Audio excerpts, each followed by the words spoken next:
कि आज दो मंडल की समीक्षा है, मुरादाबाद और अयोध्या।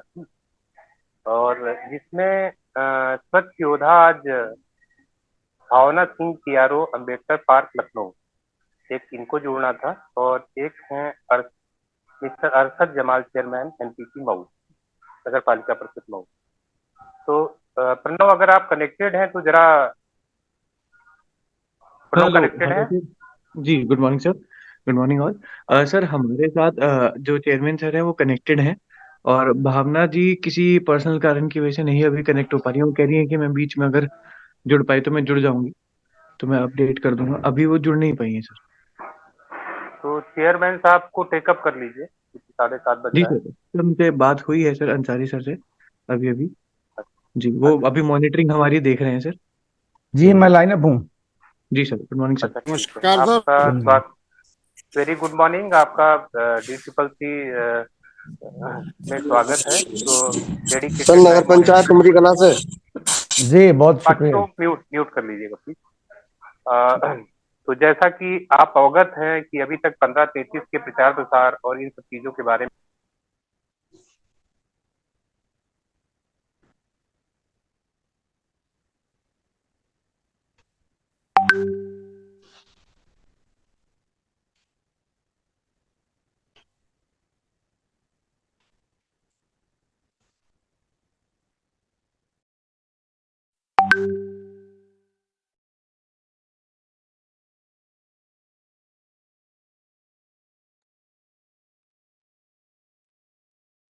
वैभव, क्या हुआ?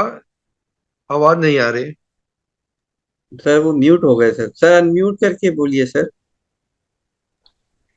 एक रोस्टर के तहत, जैसा कि ये समीक्षा की जाती है और इसमें प्रतिदिन मंडल को लिया जाता है। जैसे आज की समीक्षा में मंडे है, तो अयोध्या को लिया गया जिसमें 38 निकाय हैं और मुरादाबाद में 57 निकाय हैं, टोटल 95 की संख्या में, जिनसे हम लोग इंटरेक्टिव मोड में बात करेंगे। बाकी लोगों से करीब पूरा प्रदेश कवर करने के लिए क्लस्टर्स बने हैं। 5 वार्ड पे एक सुपरवाइजरी ऑफिसर रहता है। तो ये करीब 900 के आसपास संख्या होती है, जो प्रतिदिन जुड़ने वालों की संख्या है। मैक्सिमम कैपेसिटी 1000 है, इतने लोग हम जुड़ सकते हैं। और बृहद लेवल पे समीक्षा रहती है, जिसमें सारे कंपोनेंट को हम कवर करते हैं, जो भी हमारे सैनिटेशन से रिलेटेड, सफाई व्यवस्था से संबंधित, वो सारे कंपोनेंट कवर होते हैं। और विशेष कोई आयोजन होता है तो उसको भी हम लोग लाइव मॉनिटर करके उसकी भी समीक्षा कर लेते हैं, और वहां पे कोई डायरेक्शन देना होता है तो दिया जाता है। और एक बृहद स्ट्रक्चर बनाया गया है, जिसमें कि प्रतिदिन हमारे एक डे ऑफिसर यहाँ से डायरेक्टरेट लेवल पे रहते हैं, और एक सुपरवाइजरी ऑफिसर के तौर पे, हमारे पर्यवेक्षणी अधिकारी के तौर पे हमारे डॉक्टर असलम अंसारी सर रहते हैं, जो पूरे प्रदेश का अपना दायित्व है सैनिटेशन का, वो रहते हैं। और मैं नोडल ऑफिसर हूँ, जो स्टेट लेवल पे अपना इसकी समीक्षा में प्रतिदिन हम लोग जुड़ते हैं, डॉक्टर असलम अंसारी जी और मैं। आज की डे ऑफिसर गिरीश द्विवेदी जी थे, और हमारे एसडीएम में आकिब खान और संभवतः एक गलत, हाँ, आकिब खान और राहुल चौधरी को होना था, और वैभव पांडे जो कि अभी अयोध्या से जुड़े, जिनसे बात हो रही थी, और ऋचा चालरा। तो ये एक मजबूत टीम है। बैकएंड में हमारी इसकी टीम रहती है, जो लाइव टेलीकास्ट कराती है। तो ये था एक संक्षिप्त विवरण हमने आपको दिया है। तो मैं जानना चाहूंगा माननीय अध्यक्ष जी से कि आप हमको बताएं कि आपको इस समीक्षा में कैसा लगा, और अपने शब्दों में बयां करें, क्योंकि काफी देर से आप जुड़े हुए देखिए, मैं इसमें समीक्षा में जुड़ा तो हूँ पहली मर्तबा, लेकिन एक इसके बारे में सुनता रहा हूँ और हमारे जो सफाई अधिकारी हैं वो लोग बताते रहे, इंस्पेक्टर वगैरह। तो मैं तो इसको एक बेहतरीन कोशिश मानता हूँ कि ये प्रोग्राम जो साल भर से चल रहा है और लाइव समीक्षा की जाती है कि किस प्रकार से जो निकायों के कर्मचारी हैं वो कैसे सफाई का काम करते हैं। और अभी डॉक्टर साहब थोड़ी देर पहले कह रहे थे कि असली योद्धा तो कहा जाए तो सफाई कर्मी है, कि हम लोग अभी सो के उठे भी नहीं रहते कि शहर को वो साफ कर देते हैं और हमारे स्वागत में तमाम सड़कों की सफाई हो जाती है। तो जितना भी सम्मान किया जाए उनका वो कम है। और इसीलिए मैं लोगों को सुझाव, जो और निकायों के लोग जुड़े हुए हैं, तो इनको ये सुझाव देना चाहता हूँ, क्योंकि मेरे पास, मैं 2000 में भी चेयरमैन था, मेरी पत्नी 2012 में चेयरमैन थी, और फिर मैं अभी इधर 2023 में चेयरमैन हुआ हूँ। मेरे पास लंबा अनुभव है। तो मैंने ये देखा कि जो सफाई कर्मी होता है वो सम्मान का भूखा होता है, और उसका सम्मान और हमारे सम्मान को बराबरी का दर्जा मिलना चाहिए। उसे एक तो ये कि समय से उसकी सैलरी मिलनी चाहिए। नंबर 2 ये है कि कोई भी उसका जो दूसरा, उसकी जो जरूरतें हैं उसे पूरा होना चाहिए। अक्सर देखने को मिलता है कि कोई नेता टाइप के लोग या और भी बहुत सारे लोग इस तरह के होते हैं जो इन लोगों के साथ बदतमीजी कर देते हैं, तो उनके साथ खड़ा होना चाहिए। मृतक आश्रित हैं तो उनकी फौरी तौर से उनको देना चाहिए, उनकी जो ड्यूटी की जो जगह होती है वो उन्हें उपलब्ध करा देनी चाहिए। और जो जितनी सुविधाएं हो सकती हैं, हमारे हाथ में जो कुछ है वो उन्हें प्रदान करना चाहिए। ये कार्यक्रम जो मैं देख रहा हूँ कि आज पहली मर्तबा इसे मैं इतनी, क्योंकि हम लोग रात में बहुत देर तक जगते हैं, 2 बजे रात से पहले मैं कभी सोता नहीं हूँ, तो सुबह देर में थोड़ा उठता हूँ। तो इस प्रोग्राम में शामिल होना मेरे लिए मुश्किल था, लेकिन डॉक्टर साहब ने कहा कि इस प्रोग्राम को देखना चाहिए, तो मेरी भी ख्वाहिश है कि मैं इस प्रोग्राम में शामिल हो जाऊं। और मैं इसमें डॉक्टर साहब को भी बहुत बधाई दूंगा कि डॉक्टर साहब रेगुलर, डॉक्टर असलम साहब इस प्रोग्राम की समीक्षा कर रहे हैं और लगातार लोगों के साथ जुड़ रहे हैं, और ये चीजें बहुत सारी देख के तमाम निकायों को सीखने का मौका जरूर मिलेगा। और कुछ अगर मैं जी सर, मैं अवगत करा दूं, हमारे डॉक्टर असलम अंसारी साहब एक कान्हा गौशाला भी विदेश शिक्षक में सब देखे हैं, और यहाँ पे सैनिटेशन का पूरा एक एक कड़ी में, और किसी भी कर्मचारी को किसी भी तरीके की कोई जानकारी चाहिए होती है तो इतना बेहद नॉलेज है, वो तुरंत अवगत भी कराते हैं। इसी जी तरीके से पर डे कोई ना कोई टीम रहती है, और टीम में हमारे डे ऑफिसर रहते हैं, हम लोग तो डेली वाले हैं तो प्रतिदिन ड्यूटी। तो सर को मैं आमंत्रित करना चाहूंगा, डॉक्टर असलम अंसारी सर, कि इस प्लेटफॉर्म पे जो अध्यक्ष जी जुड़े हैं तो इनसे थोड़ा सा कुछ जानना चाहे अध्यक्ष जी तो उनको अवगत भी करा दें। और मऊ से भी हमारे कुछ काफी लोग जुड़े हुए हैं, तो जिसमें सत्य प्रकाश जी हैं, तो आप भी इंटरेक्टिव मोड में रहिएगा, आपसे भी बात करेंगे। सर आपका स्वागत। डॉक्टर साहब बहुत इस्तकबाल है आपका, बहुत स्वागत। सर आप इस वक्त योद्धा है, तो इस वक्त योद्धा का स्वागत होना चाहिए। हाँ नहीं, मैं तो समझ रहा हूँ कि हम इस मामले में बहुत खुशकिस्मत हैं कि आप जैसे अधिकारी वहां हमको मिले हैं, जो हमारी समीक्षा कर रहे हैं, निगरानी कर रहे हैं और लोगों के लिए समय निकाल रहे हैं डेली। और दूसरा ये कि मुझे लगता है कि माननीय नगर विकास मंत्री जी भी हम लोगों को बड़ी किस्मत से मिले हैं, क्योंकि ऐसे मंत्री जिसमें जो अफसर भी रहे हों तो इतनी नॉलेज कम लोगों के पास होती है, और वो लगन भी मैं देख रहा हूँ कि बहुत कम लोगों के पास होती है जो माननीय मंत्री जी के पास करने के लिए है। तो हम लोगों के पास एक अच्छा अवसर है कि हम लोग सब मिलजुल कर चाहें तो नगर को एक अच्छी दिशा दे सकते हैं। और नगर निकायों की जो रूह है, आत्मा, मैं कहता हूं कि आत्मा जो है वो सफाई है। अगर आपने सब कुछ कर लिया और सफाई में पिछड़ गए तो आपको नंबर सब बेकार चला जाएगा। और अगर आपने कुछ निर्माण कार्य कम किया, कुछ सड़कें कम बनाई, कुछ रास्ते कम बनाए, लेकिन सफाई व्यवस्था अगर आपकी ठीक है तो आपको नंबर पूरा मिलेगा। और जो खास तरीके से जो जनप्रतिनिधि यानी जैसे मैं हूं, जो जनता के जरिए चुन के आते हैं, तो अगर हमने सफाई व्यवस्था को ठीक कर लिया तो जनता को आप संतुष्ट कर सकते हैं। भले ही रास्ते और सड़कें कम आपने बनाई हो, लेकिन आपने पूरा बना लिया, सब निर्माण कर लिया, सब कुछ कर लिया, और सफाई में अगर आप पिछड़ गए तो फिर जनता आपको माफ नहीं करेगी। तो इस पे फोकस होना चाहिए। और मैं ये तो डोर टू डोर कलेक्शन अभी मैं समझ रहा हूँ कि 2007 के बाद शुरू हुआ है, लेकिन मैं पहली मरतबा डॉक्टर साहब जब चेयरमैन हुआ था 2000 में, तो 2001 से मैंने शुरू किया था डोर टू डोर कलेक्शन। उस जमाने में, जिस जमाने में अभी कंप्यूटर के बारे में निकायों में कोई तस्वुर नहीं था, तो मैंने उस जमाने में नगर पालिका को कंप्यूटराइज किया था। और मेरे जो अधिशासी अधिकारी थे इस बात के लिए तैयार नहीं हो रहे थे कि कंप्यूटर अभी क्या जरूरत है, यहाँ तो टाइपराइटर है, ये उससे काम चल रहा है। तो आप हैरत करेंगे कि मैंने खुद खरीद के नगर पालिका में कंप्यूटर रखा था, और उस जमाने से हमारे वहाँ कंप्यूटराइजेशन का काम है। तो उसमें डोर टू डोर कलेक्शन, तो मैंने सीटी मंगाई, सीटी जो विजिल होती है फुटबॉल या किसी खेल में आप देखते होंगे, तो हमारे सफाई कर्मचारी जब चलते थे तो वो सीटी बजाते थे, तो लोग अपना कूड़ा ले आके बाहर दे जाते थे।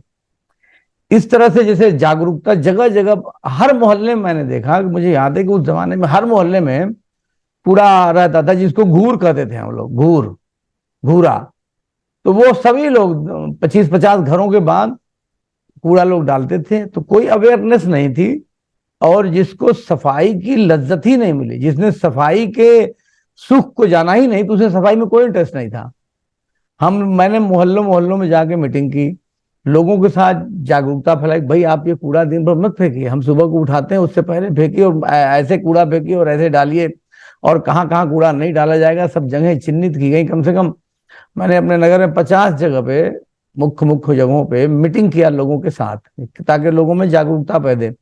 जो धर्म गुरु थे उनकी मीटिंगें की, और उनसे कहा कि आप धर्म स्थलों से इस बात को लोगों को समझाइए, क्योंकि मैं तो मुसलमान हूं और मेरे इस्लाम में ये बताया गया कि सफाई निस्फ ईमान है, सफाई ईमान का आधा हिस्सा है। तो इसी तरह से दूसरे धर्मों में भी सफाई को लेकर इसके महत्व को बहुत दर्शाया गया है। तो अगर थोड़ा सा जहां हमको जरूरत होती है, तो जो धर्म गुरु हैं किसी भी धर्म के मानने वाले, उनका अगर सहयोग लें तो हम अपना संदेश लोगों तक आसानी से पहुंचा सकते हैं। तो इसका नतीजा देखने को हमको मिल सकता है। सफाई के लिए कुछ चीजें अगर आप कहें तो मैं कुछ बताऊं, जो जो कुछ सुझाव मैं देना चाहता हूं डॉक्टर साहब, अगर आप कहें तो मैं कुछ चीजें रखूं हाँ आपके बताइए सामने। बताइए, आप ही का देना यार। अच्छा बहुत शुक्रिया। तो जैसे मेरा ये कहना है कि नालियां जो हैं हम लोग बना देते हैं 9 इंच की चौड़ाई की, कुछ जहां पानी कम होता है या आबादी कम होती है। तो ये नालियां, मेरे तजर्बे में एक चीज आई कि 15 इंच से कम कोई नाली नहीं बनानी चाहिए, चाहे उधर 4 घर का ही पानी उसमें क्यों ना आता हो। उसका एक तो फायदा ये होता है कि हमारा जो फावड़ा होता है वो उसी हिसाब से हम बनाते हैं कि अगर नाली 1 फुट से ज्यादा है तो हमको साफ करने में आसानी होती है। दूसरी चीज ये सीखी कि नालियों को अगर हम बंद रखते हैं, कवर्ड नालियां बनाते हैं ज्यादातर, अगर पतली नालियां हैं तो भी, तो उससे 2 फायदे हैं। एक तो कि अगर सकरी गलियां हैं तो वो नाली की जगह भी यूज में आ जाती है। हमारे वहाँ ये एक प्रॉब्लम है कि हमारे वहाँ मास्टर प्लान का जो मामला है वो बहुत बेकार है और कभी सही नहीं रहा। मैंने हमेशा शिकायत की। एक तो ये कि उनको नगर पालिका से कोई मतलब नहीं कि वो नगर पालिका से किसी प्रकार की कोई नोटिस लें, तो वो अपने हिसाब से चलते हैं। नतीजा ये हुआ कि हमारे वहाँ खास तरीके से मुस्लिम जो इलाके हैं, तो वहाँ 6 फुट 7 फुट 8 फुट की गलियां ही हैं, तो कोई ऑटो भी नहीं जाता था। तो हमने क्या किया कि नालियों को बंद करने की एक शुरुआत कराई। तो उसका 2 फायदा हुआ। एक तो थोड़ा जो रास्ते का कचरा था नालियों में जाके नालियों को जाम करता था वो बंद हुआ, और दूसरा फायदा ये हुआ कि रास्ते थोड़ा चौड़े हुए। तो उसका एक लाभ हमको ये भी मिला। दूसरी चीज ये है कि नालों की सफाई जो नियमित होनी चाहिए, तो उसमें आम तरीके से ये देखा जाता है कि नालों की सफाई बरसात आने से पहले हम लोग कर नहीं पाते। तो इसलिए मैं सबको सुझाव ये देना चाहता हूं कि कम से कम 3 महीना पहले उसके टेंडर प्रक्रिया शुरू कर देनी चाहिए, ताकि बरसात से पहले सभी नाले साफ हो। नाले अगर साफ होंगे तो पानी आपका समय से निकलता रहेगा, तो जो जाम की स्थिति होने से जो गंदगी फैलती है उससे आप बच जाएंगे। एक शिकायत और मिलती है सफाई में कि सफाई कर्मचारियों की जो संख्या जिन वार्डों में हम रखते हैं, तो उनमें एब्सेंट बहुत होते हैं, और इसमें मिली जुली भगत होती है जमादार की, और जमादार की ठीक से निगरानी इंस्पेक्टर नहीं करते। मैंने ये कमी देखी तो बता रहा हूं। तो नियमित हाजिरी के सिस्टम को चेक करना चाहिए। इसमें जो माननीय उस वार्ड के जो माननीय सभासद हैं या पार्षद हैं, उनको भी इस काम की निगरानी में लगाया जाना चाहिए। क्योंकि अगर किसी क्षेत्र में हमने 15, किसी वार्ड में अगर हमने 15 कर्मचारी दिए तो 15 कर्मचारी काम करना चाहिए। लेकिन अगर औचक निरीक्षण किया जाता है तो अक्सर देखने को मिलता है कि कर्मचारियों की संख्या जो वहां होनी चाहिए वो नहीं होती है। तो इसका कोई और ऐसा सिस्टम बनाया जाना चाहिए कि कर्मचारियों की जो हाजिरी है उसको हम किस प्रकार से चेक करें। ये एक बहुत महत्वपूर्ण काम है, और इस पे सारे लोगों को ध्यान देना चाहिए। जो इंस्पेक्टर भी मेरी बात सुन रहे हों वो भी इस बात को ध्यान दें कि इस लापरवाही की वजह से मेरे अंदाजे के मुताबिक 20-25% लोग जो एब्सेंट रहते हैं वो बहुत नुकसान पहुंचाते हैं। सफाई को लेकर शादी घर जो है वहां से भी बहुत गंदगी पैदा होती है। तो वहां शादी घर के जो मैनेजर्स हैं उनको भी बुला के मीटिंग करनी चाहिए, और ऐसी कोई अगर व्यवस्था बन सके, अभी हमारे वहां भी हालांकि लागू नहीं है, लेकिन मेरे दिमाग में ये बात चल रही है कि पर शादी कचरा निकलता है, तो क्यों ना ऐसी कोई व्यवस्था की जाए कि जितनी शादियां, जैसे उन पे हाउस टैक्स और वाटर टैक्स तो लगा ही हुआ है, लेकिन शादी घरों वाले काफी फीस लेते हैं लोगों से, तो वो हमारी आय का भी स्रोत बन सकते हैं। और काफी कचरा भी उनके वहां से निकलता है कि हमारे कर्मचारियों को अलग से, जितने मैरिज हाल हैं सब जगह जाके वो कचरा उठाना पड़ता है। तो पर मैरिज भी कुछ ऐसा सिस्टम होना चाहिए कि पर मैरिज, पर शादी भी उनसे कुछ हमको वसूली करनी चाहिए। गंदगी की, जैसे अक्सर फोन आता है हम लोगों को कि कहीं गंदगी की शिकायत मिली, तो एक तरीका उसका ये होता है कि जैसे हमारे वहाँ जो सेंटर बना हुआ है उसमें खबर आती है तो वो लोग प्रॉपर चैनल से जाते हैं। अक्सर हम लोगों को बहुत ज्यादा फोन आते हैं, चाहे वो सभासद होंगे, चाहे मेयर हो, चाहे चेयरमैन हो। तो मेरा तरीका ये होता है कि मेरे पास कोई फोन आया तो मैं उस इलाके के जमादार को, जमादार जो होता है हमारा, उसको कॉन्फ्रेंस करता हूँ, अब फिर दोनों लोगों की बात कराता हूँ सीधा, फौरी तौर से। और वो दोनों लोग जो बात करते हैं तो उसमें जहां मुझे लगता है कोई निर्देश देने का तो मैं निर्देश देता हूं। अगर दोनों लोग बातचीत से संतुष्ट हो जाते हैं तो फोन को कनेक्ट करते हैं। तो ये कॉन्फ्रेंसिंग का सिस्टम ज्यादा से ज्यादा कर्मचारियों और अधिकारियों के बीच में होता है, तो उससे क्या है कि जनता भी संतुष्ट होती है कि मैंने फलां काम कहा, फौरन संबंधित अधिकारी से मेरी बात हो गई या करा दी गई। तो ये कॉन्फ्रेंसिंग के सिस्टम को अधिकारियों को भी समझना चाहिए। और जो अधिकारी हैं तो वो फॉर्मेलिटी वाली ड्यूटी ना करें। जैसे मैं ये असलम साहब, डॉक्टर साहब को देख रहा हूं, तो ये जुनून की हद तक अपनी जिम्मेदारी को निभाते हैं। काम करने का और ड्यूटी का एक जुनून होना चाहिए। जैसे अगर हम लक्ष्य निर्धारित कर लें कि हमारी शनाख्त होनी चाहिए कि मऊ नगर पालिका को, लोगों को जानना चाहिए कि मऊ नगर पालिका में दूसरी जगहों के मुकाबले में बेहतर काम है। जैसे हमारी नगर पालिका में आएंगे तो मैं ये बात दावे से कह सकता हूं कि जो सफाई आपको हमारे मेन सड़कों पे मिलेगी, मुख्य सड़कों पे मिलेगी, वैसे ही सफाई वो आखिरी जो गांव की गलियां हैं उन गलियों में भी आपको सफाई मिलेगी। लेकिन सफाई कर्मचारी और सफाई अधिकारी, चाहे नगर पंचायत और नगर पालिका कितनी भी मेहनत कर लें, अगर जनता के अंदर अवेयरनेस नहीं आई तो आप कामयाब नहीं हो सकते सफाई में। सबसे जो महत्वपूर्ण काम है कि वो अवेयरनेस पैदा करने की जरूरत है लोगों के दरमियान में, वहां की आवाम, वहां की जनता के दरमियान में। और ये रेगुलर एक काम है जिसे सतत प्रक्रिया के तहत, जैसे आप इस कार्यक्रम को चला रहे हैं वैसे ही जागरूकता के लिए निकायों में भी प्रोग्राम लगातार होते रहने चाहिए। सफाई को लेकर अलग अलग वार्डों से लोगों को कम से कम 2 महीने, 4 महीने, 6 महीने में एक बार एक बैठक बुलानी चाहिए, जिन्हें नाश्ता पानी की व्यवस्था उसी नगर पालिका में कराई जाए, लोगों के सामने अपनी बात रखी जाए, अपनी रिक्वेस्ट रखी जाए। तो ज्यादा ये एक अच्छा संदेश मेरे ख्याल से जाता है। एक चीज ये देखने को मिलती है कि आबादी जो नई होती जाती है तो बहुत सारे खाली भूखंड होते हैं, खाली जमीनें होती हैं। तो खाली जमीनों में अगल बगल के लोग कचरा डालते हैं, तो वो एक बड़ी समस्या होती है। धीरे धीरे वहां कचरा बहुत होता है, गंदगी बहुत हो जाती है। तो जिसकी खाली जमीन है उसको बुलाना चाहिए या उसको नोटिस देना चाहिए और अपने जमादारों को कहना चाहिए कि आपके क्षेत्र में जितने भी इस प्रकार के खाली भूखंड हैं जहां लोग गंदगी डाल रहे हैं तो उनको नोटिस दीजिए। तो इससे आप एक फायदा मिलेगा। अक्सर देखने को मिलता है कि हम जो मुख्य सड़कों पे बहुत सारे बालू और गिट्टी का जो कारोबार करने वाले लोग हैं बिल्डिंग का छोटे स्तर पे, तो उनके पास कोई जगह नहीं होती तो वो सड़क के किनारे बालू रख देंगे, गिट्टी रख देंगे और वहीं से वो बिक्री करते हैं, वहीं सप्लाई करते हैं, वहीं ट्राली या ट्रक गिराते हैं। तो इसको हमको उनको सावधान करके उस पर कड़ी कार्रवाई करने की जरूरत है। और इससे एक तो हाथों में कमी आएगी और दूसरा ये कि सफाई में भी आपको सुधार मिलेगा। अगर वहां नाली और नाले हैं तो वो बालू और गिट्टी वो नालियों में जाके पानी को भी आपके जाम करती है, वो भी एक आपको नुकसान पहुंचता है। जो नालों का पानी जो चाहे तालाबों में या नदियों में जो जाता है, तो हमारे वहां हम लोगों ने एक चीज की शुरुआत की और मुझे लगता है कि हम लोग उसमें कुछ ही हद तक सक्सेस होना, भी पूरे तरीके से सक्सेस नहीं है क्योंकि ईटीपी नहीं है हमारे वहां अभी, ट्रीटमेंट प्लांट अभी हम लोगों का नहीं चालू हुआ है। तो उसका पहले शुरुआत तो पहले ये ऐसे किया गया कि जो नाले, जितने नाले एंड पे जा रहे हैं तो वहां हम लोगों ने लोहे की जाली लगाई, तो उससे कुछ कचरे छन्ना शुरू हुए। लेकिन उससे बेहतर तरीका ये है कि जैसे आप नाला आपका गया है और जहां मान लीजिए कि नदी में ही जाके गिरना है, तो नदी में गिरने से पहले अगर आपकी 100 फीट की दूरी है तो उसको 10 हिस्सों में आप बांटिए। नाला जो बना रहे हैं आप तो उसको 10 हिस्सों में बांट दीजिए और 10 हिस्से को 1-1 फुट के डिफरेंस पे आप डाउन करते जाइए। तो यानी वो उस 100 फीट में 10 जगह पे आपका 10 चैम्बर बन जाएगा। तो उस चैम्बर में आपका जो पानी जाएगा तो कचरा उस 10 चैम्बर में जगह जगह, जब वो भरेगा पानी तो फिर दूसरे चैम्बर में जाएगा, फिर तीसरे में जाएगा, फिर चौथे में जाएगा। तो उसका एक फायदा ये होगा कि एंड तक पानी जाते जाते वो पानी बिल्कुल आपका साफ हो जाएगा। लेकिन उसमें एक झंझट आता है, एक दिक्कत ये आती है कि उन चैम्बर्स को हमें रूटीन वे में हफ्ते में कम से कम एक मरतबा सफाई करने की जरूरत पड़ती है।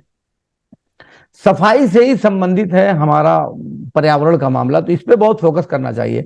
हमारे वहां आप देखेंगे तो हमने पौधों को लगाने में इस बार अभी हम लोग बहुत ज्यादा पौधे नहीं लगा पाए, जो मेरा टारगेट पहले रहा करता था।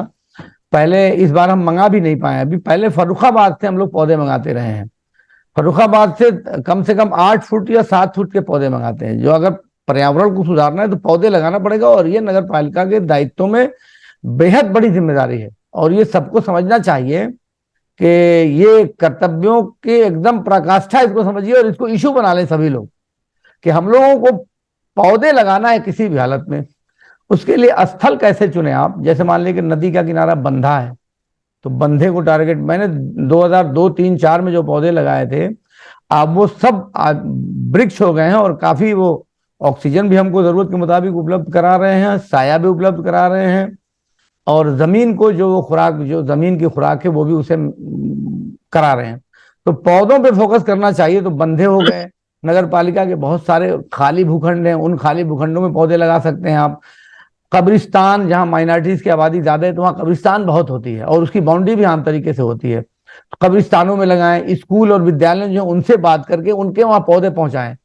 देखिए, हर कोई आज की डेट में सुविधा तलाश करता है, तो सुविधाएं उपलब्ध कराना निकायों की जिम्मेदारी है कि हम किस प्रकार से काम करें कि हम लक्ष्य को प्राप्त कर लें, और जो लोग बहुत दिलचस्पी के साथ हमारी सहयोग नहीं कर रहे उनसे भी हमको काम निकाल लेना है, वो जान भी ना सके और हम उनका इस्तेमाल कर लें। तो विद्यालयों में भी पौधे पहुंचाएं, जरूरत पड़े तो जो बाउंड्री जिनके पास है तो उनमें किनारे किनारे पौधे लगाएं। तो वृक्षारोपण में अगर हम फोकस करते हैं तो मैं समझता हूं कि सफाई का, डॉक्टर साहब, एक ये भी अंग है। शायद कुछ लोगों को लग रहा हो कि मैं मुद्दे से भटक रहा हूं, लेकिन मैं मुद्दे से भटक नहीं रहा हूं। पर्यावरण भी सफाई का ही एक अंग है, तो इस पे भी जरूर फोकस करना चाहिए। चेयरमैन साहब, जी सर, ये आप मुद्दे से भटक नहीं रहे हैं, आप बिल्कुल मुद्दे पर हैं और बड़ी गंभीरता से आप बता रहे हैं। जी और पर्यावरण को संरक्षण करना हमारे मैंडेटरी सर्विस है। जी, उत्तर प्रदेश नगर पालिका अधिनियम 1916 की धारा 7 में बिल्कुल हमारी जो है बाध्यकारी कॉन्स्टिट्यूशनल ड्यूटी है हमारी। जी, तो बिल्कुल आप सही बता रहे हैं जी। हाँ। अच्छा, सफाई हमारे वहाँ विभाग होता है एक, कोई सबके वहाँ अलग अलग व्यवस्था है बैठने की। तो मैंने बहुत सी जगहों पे ये देखा कि सफाई विभाग में ही सफाई नहीं रहती है। तो सफाई विभाग में जहां सफाई से संबंधित अधिकारी या कर्मचारी बैठते हैं उस जगह को भी बहुत साफ सुथरा, अब बहुत ही वेल मेंटेन्ड होना चाहिए। और इसको थोड़ी सी तवज्जो की खाली जरूरत है। अपने कार्यालय में भी जैसे हमने पूरे शहर की सफाई की जिम्मेदारी अगर ले रखी है, तो जहां से हम संचालन करते हैं उस जगह को भी बहुत साफ सुथरा और वेल मेंटेन रखना चाहिए। और सभी निकायों के पास संसाधन है, उसमें कोई उनको बहुत दिक्कत भी नहीं है। एक तजुर्बा मेरा ये भी हुआ है, शायद ठीक है या नहीं है, लेकिन जो मेरे पास जो तजुर्बा हुआ है वो मैं बता रहा हूं कि जो हम ठेके पे कर्मचारी रखते हैं तो उसमें महिला कर्मचारी जो होती हैं, तो महिला कर्मचारी झाड़ू तो लगाती हैं मगर कूड़ा नहीं उठाती, तो वो हमारा काम जो है अधूरा रहता है। तो इस साल मैंने क्या किया कि हमारे वहां जब ठीके कर्मचारी रखने हुए तो मैंने उसमें कहा कि भाई दो चीजें, मेरा दो सुझाव, मेरा मान के आप लोग बाकी प्रक्रिया को नियमानुसार अपनाइए। और मेरा सुझाव ये है कि एक तो ये कि 18 साल से 25 साल के अंदर के लोगों को ही, नौजवानों को ही लीजिए, और पुरुषों को लीजिए मैक्सिमम करके, क्योंकि वो कूड़ा भी उठाते हैं और सफाई भी करते हैं। तो इसका भी एक फायदा मुझको दिखाई दे रहा है। हालांकि महिलाओं को किसी भी तरह से नजरअंदाज नहीं किया जा सकता, और महिलाओं को जितनी भी हिस्सेदारी दी जाए वो कम है, लेकिन जहां मर्दों में क्षमता फील्ड वर्क में जो ज्यादा है तो उसका इस्तेमाल करना चाहिए। झाड़ू लगाने में जितनी जिम्मेदारी महिलाएं करती हैं, पुरुष उससे पीछे हैं, लेकिन पुरुष जो काम कर देते हैं वो महिलाएं नहीं कर पा रही थी। इस बात को भी ध्यान रखना चाहिए।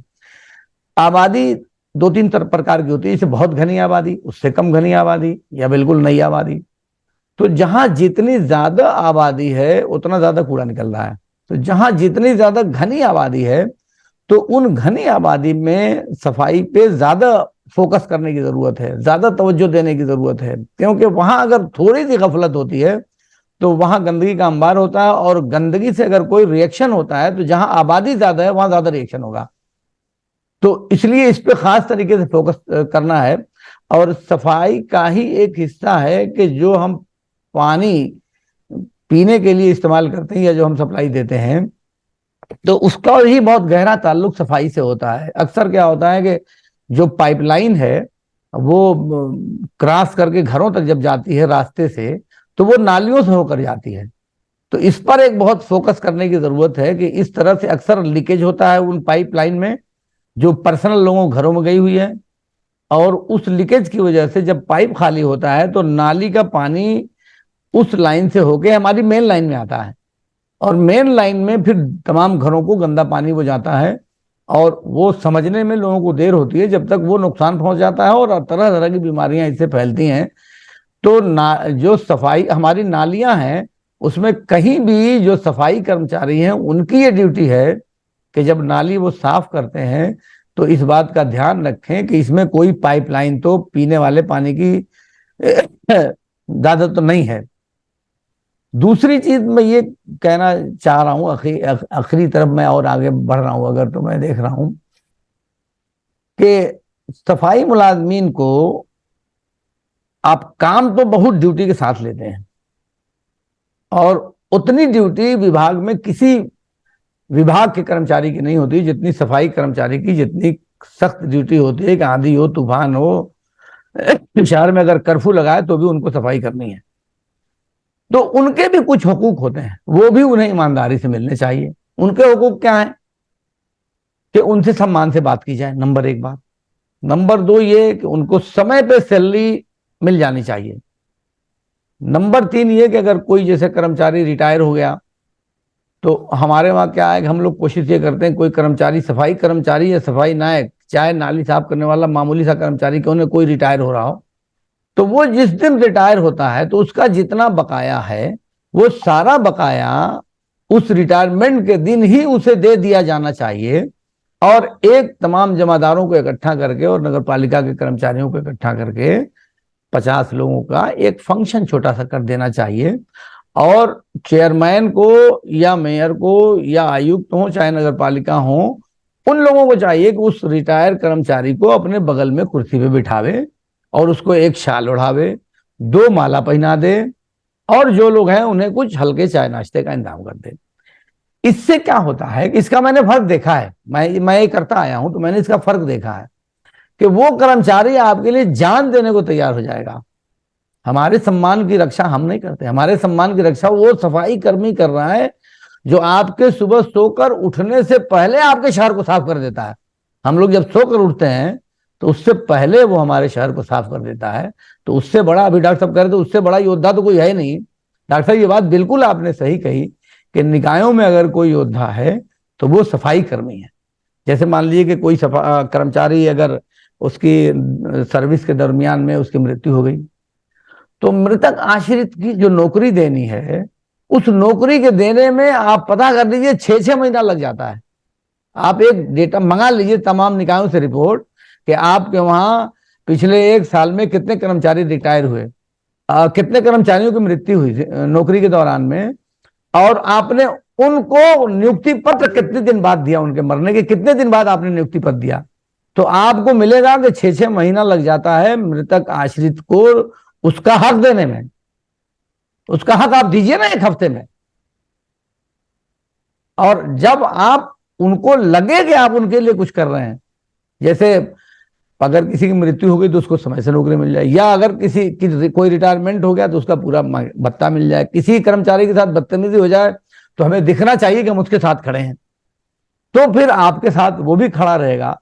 और मैं समझता हूं कि अगर हम लोग शहर को बेहतर बनाना चाहते हैं, आदर्श बनाना चाहते हैं, तो एक काम और भी कराने की जरूरत है। डॉक्टर साहब से मेरा अनुरोध है के एक्सपोजर विजिट पर ले जाना चाहिए। निकायों के जो चेयरमैन हैं या जो छोटी छोटी निकाय हैं उनके लोगों को, और जिन निकायों में आप तो सभी की समीक्षा कर ही रहे हैं, तो जहां सफाई का बेहतर काम चल रहा है, बहुत सी जगहों पर चल रहा होगा और हम लोगों से भी ज्यादा बहुत अच्छा चल रहा होगा, तो उन जगह एक्सपोजर विजिट के लिए ले जाइए। जैसे मान लीजिए कि 4-6 सभासद ले लीजिए, एक इंस्पेक्टर ले लीजिए, 1-2 जमादार ले लीजिए, और एक बस में 15 लोगों को, 20 लोगों को एक बस करके ले जाइए और उन शहर में सफाई की जो व्यवस्था है उसको दिखाइए कि वहां कीटनाशक दवाएं किस प्रकार डाली जाती हैं, नालियों में इससे पहले कि लार्वा पैदा हो उनको खत्म करने के लिए एंटी लार्वा दवाएं कब डालनी चाहिए और कौन सी कंपनी की दवाएं डालनी चाहिए। चूना अगर आप खरीदते हैं तो चूना कई प्रकार का आता है,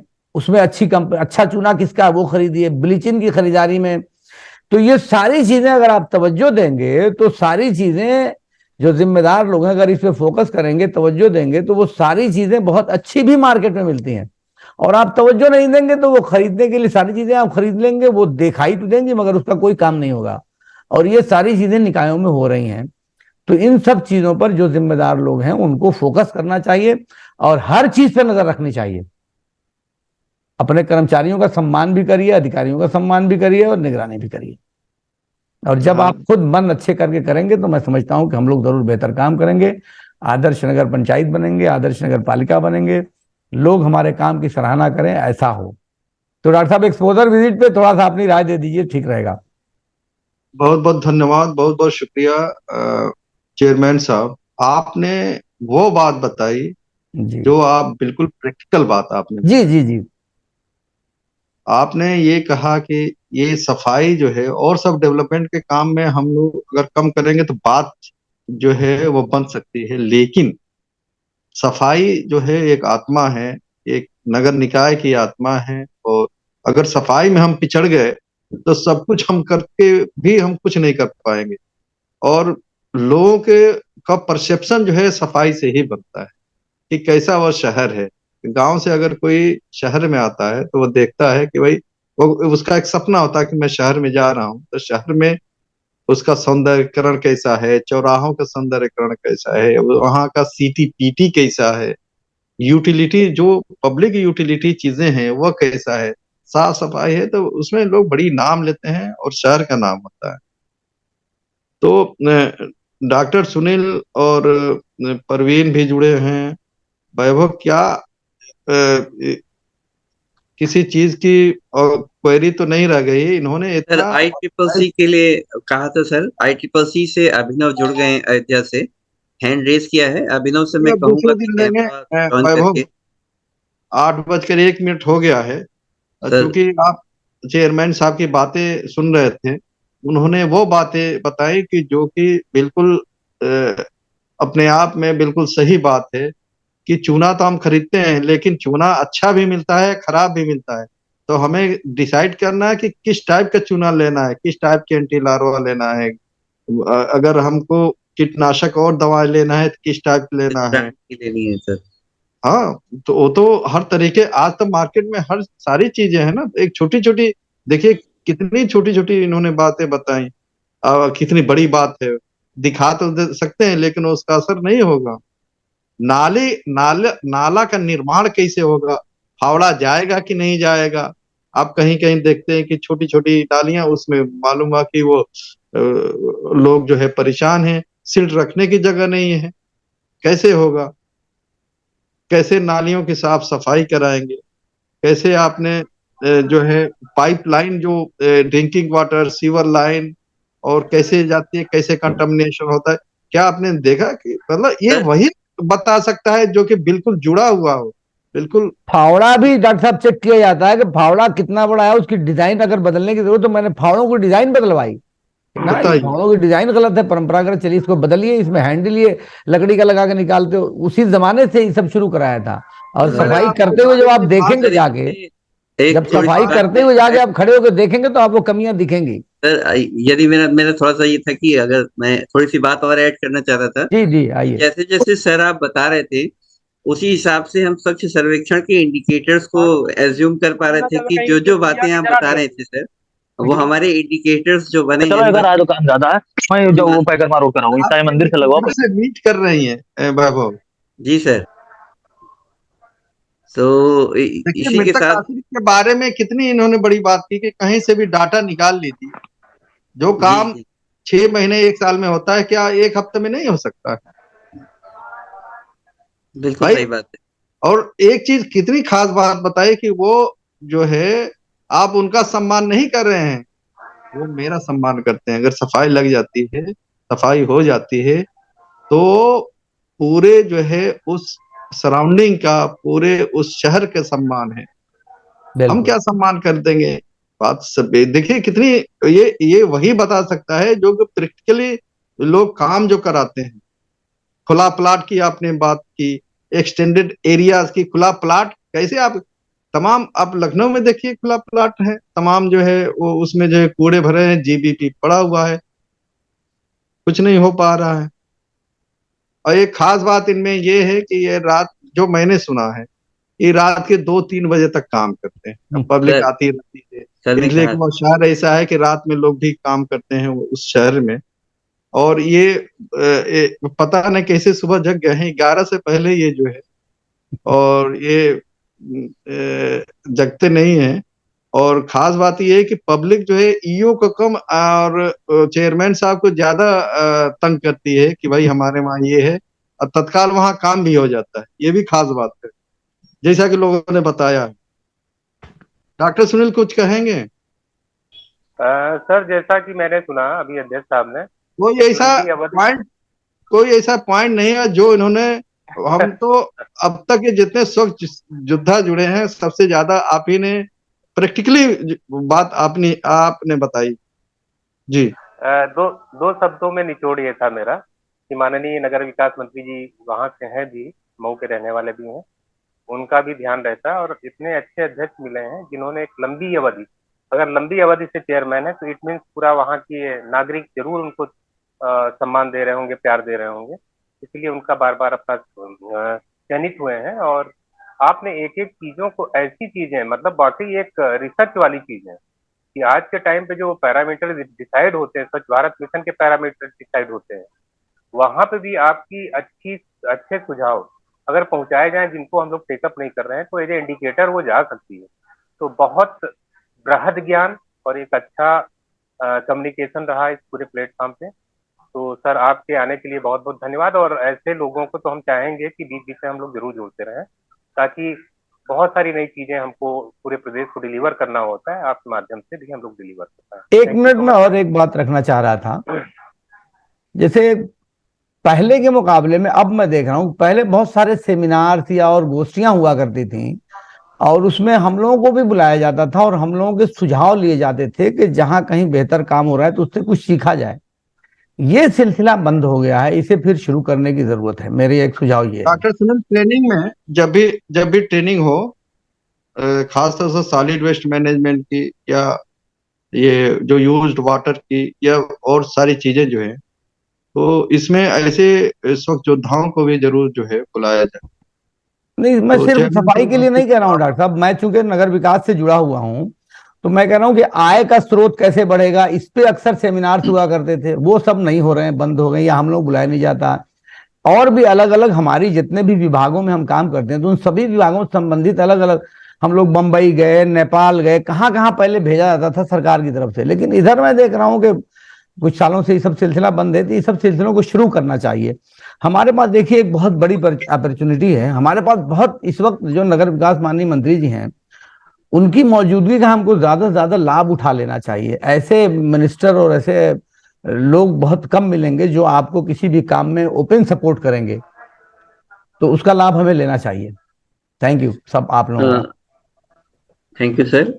सर ICCC अयोध्या से अभिनव जुड़े हैं, यदि हम लोग के पास 5 मिनट का समय या 2 मिनट एक बार वो दिखा दें, यदि ऐसा पॉसिबल है दिखा सकते हैं सर। टाइम तो 8 बज गया है। ICCC से वैभव क्या दिखाना चाह रहे हैं? सर वहां से अनुरोध किया गया देखिए था, हम उसमें लोगों से नंबर बताया ऑफ गया था। सर्विसेज हैं, सब नंबर ऑफ सर्विसेज हैं, अगर हम देखेंगे तो समय नहीं है, समय इसको कल हम टेकअप कर लेंगे। कल हालांकि आपका दिन नहीं है, लेकिन IEEE को स्पेशली बोल दीजिएगा कि उसको थोड़ा सा आप जुड़ के हमको दिखवा दीजिए, तो हम लोग टेकअप कर लेंगे। 7:30 बजे आप उसको दिखवा दीजिए। हाँ, थोड़ा सा देखा जाए, बृहद ज्ञान जाए लोगों तक, समय हो चुका है इसलिए। ठीक है, तो थैंक यू अभिनव IEEE से, और थैंक यू सर, अध्यक्ष महोदय सर।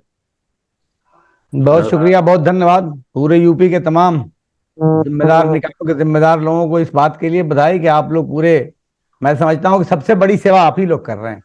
हमारे साथ सर सारे DPMs भी जुड़े हुए हैं, दोनों डिवीजन से, और डिविजनल भी जुड़े हैं। प्रवीण सर हैं, हमारे गिरीश सर जुड़े हुए हैं, और पूरी टीम है सर। प्रवीण सर, समय हो गया है जैसा। प्रवीण जी, मैं अनुरोध करूंगा कि आप एक धन्यवाद ज्ञापित करते हुए और इस मीटिंग को क्लोज कर दें। जी सर, थैंक यू। नहीं, बिल्कुल, जो लोग भी आज प्रतिभाग किए उन सभी का बहुत बहुत धन्यवाद कि आज इन लोगों ने प्रतिभाग किया। और सर का विशेष रूप से धन्यवाद कि इतने सभी जो हमारे सफाई मित्र हैं, सफाई नायक हैं, उनको इस अनुभव का लाभ नहीं मिल पाता है। आमतौर से ऐसे अनुभवी लोग बहुत कम आ पाते हैं जो इतनी सारी चीजें उनको बताएं, और जो ऐसी चीजें हों जो व्यवहारिक उपयोग में लाई जाने वाली हैं, जो उनके लिए काम करने के लिए हैं, उनकी सुरक्षा के लिए, खुद की सुरक्षा के लिए भी हैं। तो हम लोग इसी उम्मीद के साथ आज ये करते हैं कि जो सर ने बताई हैं उसको हम आत्मसात करेंगे।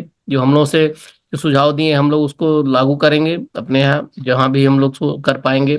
और जो हमारे सफाई मित्र हैं वो जरूर इस पर देख लें कि उनके लिए ज़्यादा आज का सेशन महत्वपूर्ण था, उनके लिए ज़्यादा काम की चीज़ें थी कि वो कैसे साफ करें, कैसे रहें, कैसे अपने को भी जो उनके सुरक्षा उपकरण है वो भी जरूर पहने। हम लोग बार बार कहते हैं कि उनके जो उपकरण है, उनका जो सफाई मित्र से ज्यादा जो हमारे सफाई नायक हैं, SFI हैं, ये लोग ध्यान दें। अगर वो नहीं पहन के आते हैं तो उनको कहिए, बताइए, टोकिए। जैसे लोग जब हम लोग पूछते हैं तो आप बताते हैं हाँ आज नहीं पहन के आए हैं, तो ये हमें नहीं पूछना चाहिए। हमारा ख्याल है कि ये आपको पूछना चाहिए था जब वो आया था कि आपने ग्लव्स क्यों नहीं पहना, आपने गम बूट क्यों नहीं पहना, नाली साफ कर रहा है ग्लव्स क्यों नहीं पहना। तो हमें लग रहा है कि अगर आप कर पाएंगे तो बेहतर रहेगा। और इसी के साथ आपका दिन शुभ हो। अब 8:10 हो चुके हैं, तो सर सभी को धन्यवाद जिन्होंने आज प्रतिभाग किया। Thank you, thank you sir, thank you. Thank you. Jatin, आप मीटिंग समाप्त कर सकते हैं, अब सर की अनुमति मिल गई है। Thank you, thank you sir.